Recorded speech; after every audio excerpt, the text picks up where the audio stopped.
Bigla niyang napagtanto na maaaring patay na ang buong pamilya niya. Litong-lito siya nang biglang tumunog ang doorbell. Isang manggagawa ang dumating, at kinilabutan siya.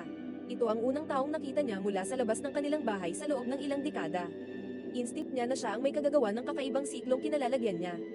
Nag-ipon ng tapang si Ana at sinundan ang lalaki, pero nagulat siya nang matagpuan itong nakaupo sa paanan ng kanyang kama. Tumingin ito sa kanya, ngumiti ng kakaiba, hinubad ang salamin. At nagbitiw ng babala, huwag mong subukang alamin ang katotohanan tungkol sa bahay na ito. Mamuhay ka na lang ng payapa dito. O mas malala ang mangyayari. Isinuot muli ng lalaki ang kanyang salamin, at doon nakita ni Ana ang kanyang refleksyon, isang kalansay. Nang umalis ang lalaki, bumalik sa dati ang lahat. Ang kanyang dating mainitan ng ulong ama ay biglang naging kalmado, na lalong nagpalakas ng kanyang hinala. Hindi na niya kinaya, suwi sa utos ng ama. Sumakay siya sa kanyang bisikleta at sinubukang tumakas. Ngunit gaano man siya kalayo pumunta, palagi siyang bumabalik sa bahay.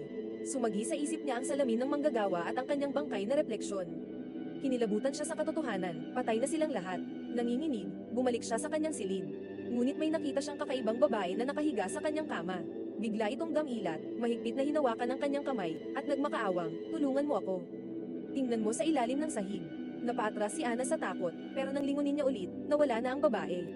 Sa pagkataranta, sinira niya ang sahig at natagpuan ng isang lumang libro na puno ng mga artikulo tungkol sa mga nawawalang pamilya. Napansin niyang nakasulat doon ang pangalan ng kanilang pamilya. Totoo ang lahat, matagal na silang patay. Sa ilalim ng sahig, may natagpuan siyang susi. Naalala niya ang pulang pinto sa atep. Nang inig siya, may nakakatakot na bagay sa likod ng pinto na iyon. Pinilit niyang lakasan ang loob at umakyat. Binuksan niya ang pinto at bumungad sa kanya ang isang madilim na silid.